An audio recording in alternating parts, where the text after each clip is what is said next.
సింగరేణి కార్మికులతో మమేకమైన శాసన మండలి ప్రతిపక్ష నేత శ్రీ సిరికొండ మధుసూదనాచారి గారు ఈ రోజు ఉదయం కేటీకే 5 ఇంక్లైన్ లో పర్యటించారు. క్యాంటీన్, డిస్పాచ్, మ్యాన్ రైడింగ్ తదితర ప్రాంతాలను సందర్శిస్తూ కార్మికులతో ముచ్చటించారు. వారి సమస్యలపై ఆరా తీశారు.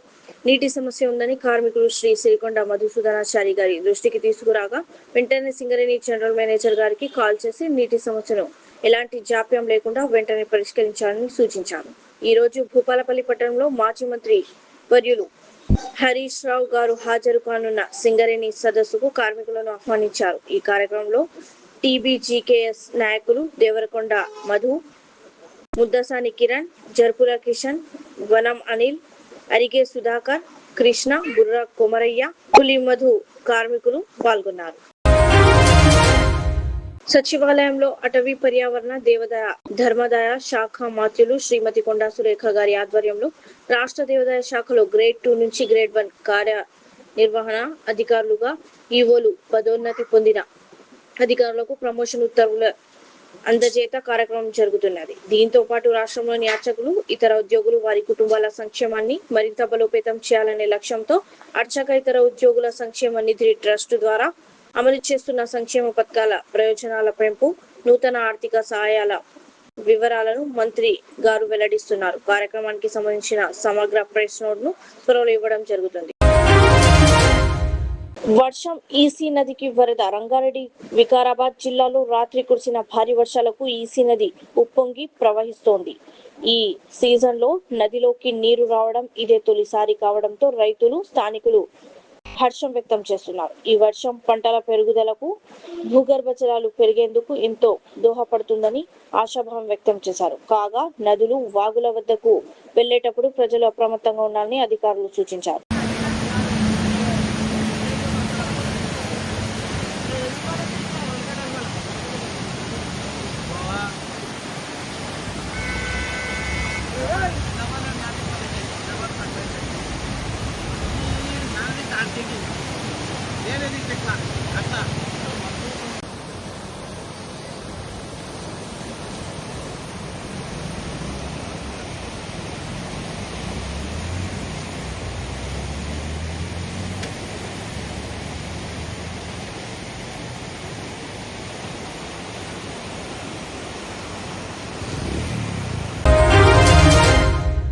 బైక్ పై ప్రమాదకర రైడ్. హైటెక్ సిటీలో ఒక యువకుడు చేసిన ప్రమాదకరమైన బైక్ రైడింగ్ సోషల్ మీడియాలో తీవ్ర చర్చనీయాంశంగా మారింది. సదరు యువకుడు కదులుతున్న బైక్ పెట్రోల్ ట్యాంక్ పై ల్యాప్టాప్ తెరిచి ఉంచి స్క్రీన్ వైపు చూస్తూ డ్రైవింగ్ చేశాడు. వర్క్ ఫ్రమ్ బైక్ అంటూ నెటిజన్లు దీనికి సంబంధించిన వీడియోను వైరల్ చేశారు. తన ప్రాణాలతో పాటు ఇతరుల ప్రాణాలను సైతం ప్రమాదంలో పడేసేలా ప్రవర్తించాడంటూ నెటిజన్లు మండిపడుతున్నారు.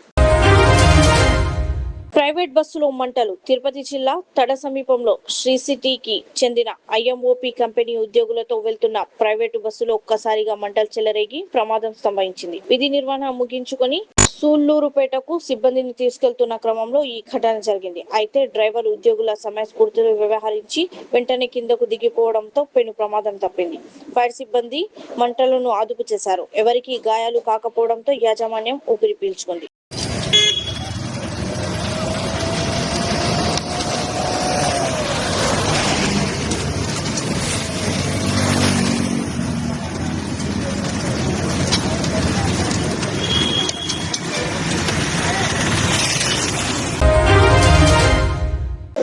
కిలోమీటర్ కారు నడిపిన సీఎం విజయ్. తమిళనాడు సీఎం విజయ్ కర్ణాటకలోని కొల్లూరు ముకాంబిక అమ్మవారిని దర్శించుకుని ప్రత్యేక పూజలు చేశారు. ఆలయ సందర్శన అనంతరం ఆయన మంగళూరు విమానాశ్రయం వరకు దాదాపు 130 కిలోమీటర్ల మేర తన కాన్వాయ్ తో కలిసి స్వయంగా కారు నడుపుకుంటూ వెళ్లడం విశేషం. సూట్ ధరించి వినూత్న శైలిలో కనిపించిన విజయ్ ఒక టోల్ గేట్ వద్ద కారు నుంచే అభిమానులకు చేయి ఊపుతూ అభివాదం చేశారు. హైదరాబాద్ లో పరిస్థితి ఇది.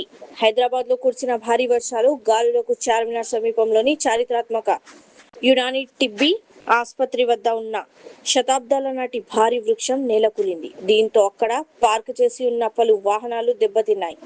సమాచారం అందుకున్న వెంటనే ఏఐఎంఐఎం ఎమ్మెల్యే మీర్ జుల్ఫికార్ అలీ, ఘటనా స్థలానికి చేరుకొని సహాయక బృందాలను అప్రమత్తం చేశారు. అధికారులు వెంటనే చెట్టును తొలగించి రాకపోకలను పునరుద్ధరించారు.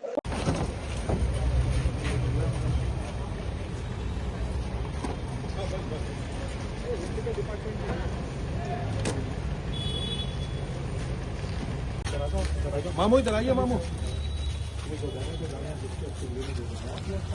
आओ जाने दो ना उनको। किसके गाड़ियाँ बुलाना दे देना। हाँ सर हमारी सेफ्टी है। इसको तो कुछ भी नहीं हुआ। पूरा बॉडी चल रहा है। वो है कि एक ज़्यादा हो गया। उधर टाइम से ज़्यादा हो गया।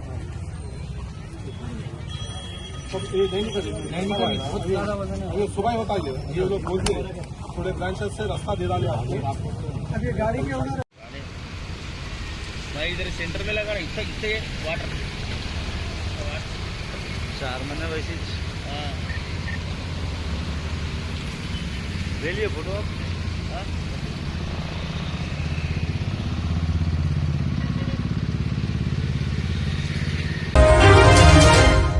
తెలంగాణలో ముస్లింల జనాభా నిష్పత్తికి అనుగుణంగా రాష్ట్ర మంత్రివర్గం మరియు చైర్మన్ పదవుల్లో ప్రాతినిధ్యం కల్పించాలని అమారతే మిల్లత్ ఇస్లామియా అమీర్ మౌలానా జాఫర్ పాషా హుసామి డిమాండ్ చేశారు. ముస్లింలను రాజకీయంగా నిర్లక్ష్యం చేస్తే రానున్న ఎన్నికల్లో కాంగ్రెస్ పార్టీ మూల్యం చెల్లించుకోవాల్సి ఉంటుందని ఆయన హెచ్చరించారు. ఉప అమీర్ హఫీజ్ మొహమ్మద్ లయీక్ ఖాన్ మాట్లాడుతూ ఎవరి జనాభా ఎంత ఉంటే వారికి అంత భాగస్వామ్యం అనే రాహుల్ గాంధీ ఎన్నికల హామీని కాంగ్రెస్ ప్రభుత్వం మర్చిపోయిందని విమర్శించారు. ముస్లింల జనాభాకు తగిన రాజకీయ ప్రాతినిధ్యం కల్పించాలని కాంగ్రెస్ నాయకత్వాన్ని కోరారు. आप गिनती के उंगलियों पे आप ले लेके 4 चेयरमैनों को बताएंगे भाई ये 4 चेहरे ही है तो बाकी जगह क्या पूरे मुकम्मल हो जाएंगे। और मोहम्मद अली शब्बीर साहब का मसला है वो मैं उस मामले में ये नहीं बोलूँगा कि उनको मिनिस्ट्री में ले या ले ना ले, वो हुकूमत की पॉलिसियों में होगा। लेकिन मेरे जहन में यह है कि हुकूमत अगर 1 से 4 चेहरों को शामिल करेगी तो मुसलमान इनके करीब होंगे ना। मुसलमान इनसे करीब होकर जब इनका साथ देंगे तो इनके कुर्सियां भी इजाफा होंगी, उनके सीटें भी इजाफा होगी। अच्छा असल दूसरी बात क्या है, अब हमारे लोग जीत के नहीं आए, ये कांग्रेस की एक बीमारी है। अरे जीत के आपके अंदर वो ताकत ही नहीं थी जिता के लाने की, तो हम क्या करेंगे। आप अगर जिता के लाने की ताकत रखते तो हम खुद बोलते थे हमारे आदमियों की गलती है बोल के। और मौजूदा हालात में जहनी तौर पे लोगों को बीमार कर दिए, तफरीका पैदा कर दिए, नफरतें पैदा कर दिए। उसमें मुसलमानों को जीत के आना बड़ा मसला है। वो ఖమ్మంలో ఓ వ్యక్తి అత్యాచార యత్నానికి గురి చేయడంతో తీవ్ర గాయాల పాలై ప్రస్తుతం నిమ్స్ ఆసుపత్రిలో చికిత్స పొందుతున్న బాలికను రాష్ట్ర అటవీ పర్యావరణ దేవాదాయ శాఖ మంత్రి కొండా సురేఖ పరామర్శించారు. బాలిక కుటుంబ సభ్యులతో మాట్లాడి ఘటనకు సంబంధించిన వివరాలు తెలుసుకుని వారికి ధైర్యం చెప్పారు. అనంతరం నిమ్స్ డైరెక్టర్ రాహుల్ దేవరాజ్ తో మాట్లాడి బాలిక ఆరోగ్య పరిస్థితిని అడిగి తెలుసుకుని చికిత్సను నిరంతరం పర్యవేక్షించాలని సూచించారు. నిందితుడికి కఠిన శిక్షలు పడేలా ప్రభుత్వం తరపున చర్యలు తీసుకుంటామని బాలిక తల్లిదండ్రులకు హామీ ఇచ్చిన మంత్రి కుటుంబానికి ఆర్థిక సాయం అందజేశారు. అవసరమైతే తనను సంప్రదించాలని సూచిస్తూ కుటుంబానికి ఉపాధి అవకాశాలు కల్పించేందుకు కూడా తన వంతు కృషి చేస్తానని మంత్రి కొండా సురేఖ తెలిపారు. హుస్నాబాద్ నుంచి కరీంనగర్ కు వెళ్తున్న సందర్భంగా తెలంగాణ రాష్ట్ర రవాణా బీసీ సంక్షేమ శాఖ మంత్రి పొన్నం ప్రభాకర్ మార్గ మధ్యంలో ఉపాధి హామీ పథకం కింద పనులు నిర్వహిస్తున్న కూలీలను కలిసి వారి యోగక్షేమాలను అడిగి తెలుసుకున్నారు. ఈ సందర్భంగా పనుల పురోగతి, వేతనాల చెల్లింపులు, పని పరిస్థితులు, పథకం అమలుపై కూలీలతో చర్చించారు. పనులు జరుగుతున్న ప్రాంతాలను పరిశీలించిన మంత్రి కూలీలు ఎదుర్కొంటున్న సమస్యలు, ఇబ్బందులను తెలుసుకుని వాటి పరిష్కారానికి సంబంధిత అధికారులకు తక్షణ చర్యలు తీసుకోవాలని సూచించారు. గ్రామీణ పేద కుటుంబాలకు ఉపాధి కల్పించడంలో ఉపాధి హామీ పథకం కీలక పాత్ర పోషిస్తోందని పేర్కొన్న మంత్రి కూలీల సంక్షేమానికి ప్రభుత్వం అత్యంత ప్రాధాన్యత ఇస్తుందన్నారు. పథకం అమలులో ఎలాంటి లోపాలు లేకుండా కూలీలకు ఇబ్బందులు తలెత్తకుండా చర్యలు కొనసాగిస్తామని తెలిపారు.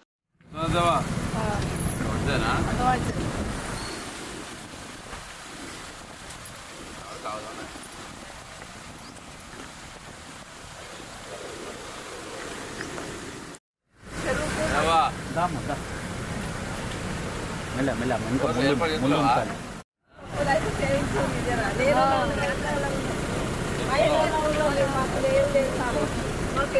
ఏం కావాలి అట్లా అట్లా అడుగుతారు మీకు కొడుకు ఉద్యోగం కావాలా నీకు ఇల్లు కావాలా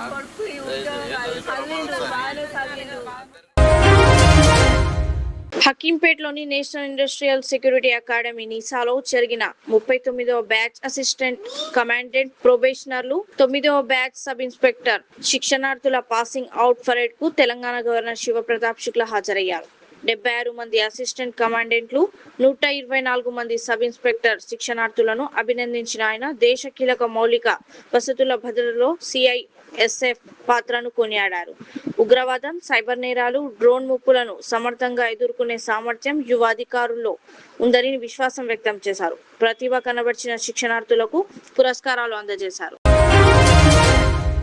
స్వచ్ఛ పాఠశాల కార్యక్రమంలో పాఠశాల బెంచీలను శుభ్రం చేసిన కేంద్ర మంత్రి బండి సంజయ్. తెలంగాణలో పాఠశాలలు పునఃప్రారంభం కానున్న నేపథ్యంలో కేంద్ర హోంశాఖ సహాయ మంత్రి బండి సంజయ్ కుమార్ స్వచ్ఛ పాఠశాల కార్యక్రమంలో పాల్గొన్నారు. సిరిసిల్ల పట్టణంలోని కుసుమ రామయ్య పాఠశాలలో నిర్వహించిన ఈ కార్యక్రమంలో ఆయన స్వయంగా పాఠశాల బెంచీలను కడిగి శుభ్రం చేశారు. విద్యార్థులకు పరిశుభ్రమైన మెరుగైన విద్యా వాతావరణం కల్పించాలనే ఉద్దేశంతో ఈ కార్యక్రమాన్ని నిర్వహించినట్లు తెలిపారు.